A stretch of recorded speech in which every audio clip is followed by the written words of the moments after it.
दूसरा हम देखेंगे pronoun in plural number. We, us, ours, ourselves, they, them, theirs, themselves, these, those, many, both, etcetera. यह वह pronoun है जिनका प्रयोग प्लूरल नंबर की तरह किया जाता है। अब हम देखेंगे तीसरा प्रोनाउन जो सिंगुलर में भी प्रयुक्त होते हैं और प्लूरल में भी। कौन कौन से हैं ऐसे प्रोनाउन?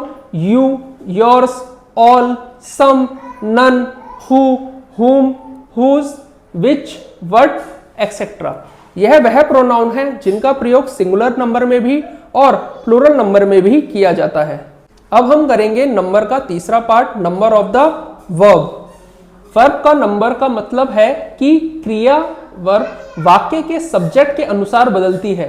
अगर सब्जेक्ट सिंगुलर है तो सिंगुलर वर्ब लगेगी, अगर सब्जेक्ट प्लूरल है तो प्लूरल वर्ब लगेगी।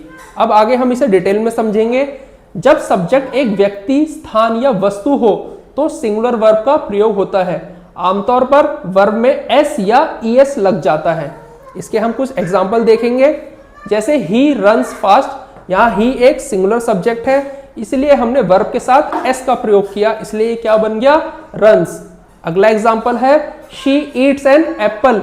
यहाँ शी भी एक सिंगुलर सब्जेक्ट है इसलिए हमने वर्ब के साथ एस लगा दिया, तो ये क्या बन गया? ईट्स। अगला एग्जाम्पल है राम प्लेस क्रिकेट। यहाँ राम एक सिंगुलर सब्जेक्ट है इसलिए हमने वर्ब के साथ एस लगाया, ये क्या बन गया? प्लेस।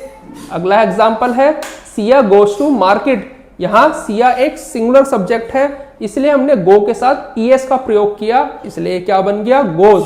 अगला एग्जाम्पल है ही कम्स होम। यहाँ ही भी एक सिंगुलर सब्जेक्ट है इसलिए हमने वर्ब के साथ एस का प्रयोग किया, ये क्या बन गया? कम्स।